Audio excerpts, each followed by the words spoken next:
Since its establishment in 1961, USAID has operated under the banner of promoting democracy, economic development, and human rights. However, its actions in post-Soviet states have often led to accusations of political interference. Critics argue that instead of fostering neutral development, USAID has selectively funded initiatives that align with Washington's strategic interests, particularly in countries where US influence is contested. USAID's future remains uncertain under the new Trump administration. The agency has faced intense scrutiny, with President Donald Trump accusing it of advancing a radical left agenda. His administration has moved to suspend and restructure the agency, reducing its workforce from 10,000 to just 290 employees. The agency's headquarters have been dismantled and its website taken offline. Tech entrepreneur and senior advisor to Donald Trump, Elon Musk, a vocal advocate of budget cuts, has publicly called USAID a criminal organization, arguing that it has operated beyond its stated mandate. Yet legal challenges have stalled the full dissolution of USAID, with US federal judges questioning the administration's authority to completely shut down its operations. Over the past 3 decades, USAID has played a significant role in the post-Soviet region, directing billions of dollars into democracy promotion, media development, and civil society initiatives. But many governments in the region have accused the agency of using financial aid as a means to exert political influence. According to official data, USAID's funding allocations in the region have varied widely. Azerbaijan, $450 million. Focused on media support, NGOs, and economic reforms. Georgia, $1.8 billion, directed at democratic reforms, judicial restructuring, and energy security.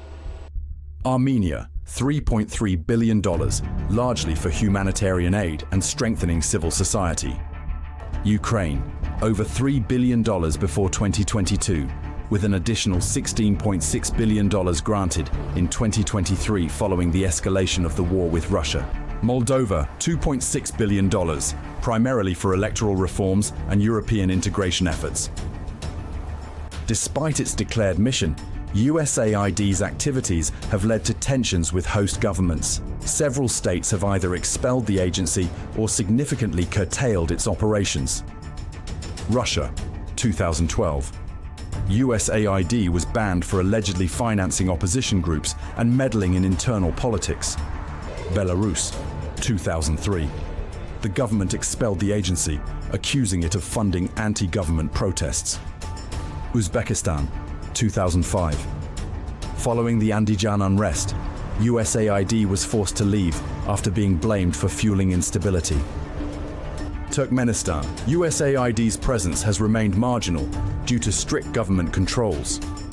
Azerbaijan, 2024. USAID's operations were terminated amid allegations of anti-government activities and biased approaches to post-conflict reconstruction efforts. USAID's involvement in political transitions has been widely debated. In several instances, its funding has been linked to opposition movements that have reshaped governments. Ukraine, 2014. Accusations of USAID financing the Maidan protests that led to a pro-Western government. Georgia, 2003. USAID-backed NGOs played a key role in the Rose Revolution. Armenia, 2018. Claims that USAID-funded organizations helped pave the way for Nikol Pashinyan's rise to power. Governments in the region have increasingly pushed back against USAID's influence, arguing that the agency prioritizes political engineering over genuine development aid. Under President Joe Biden, USAID saw an unprecedented expansion, with its budget reaching a historic high of $74 billion in 2022. With Trump's return to power, USAID's future hangs in the balance. The agency faces an existential crisis as the administration seeks to either dismantle it or fundamentally reshape its operations. However, entrenched legal and bureaucratic obstacles make its outright closure unlikely in the near term. At the same time, USAID's role in the post-Soviet space remains controversial. While some hail its contributions to democratic development, Others see it as an extension of US geopolitical strategy, one that is increasingly unwelcome in several nations. As USAID navigates these challenges, the question remains, will it continue as Washington's soft power tool, or will it be reined in under the new administration?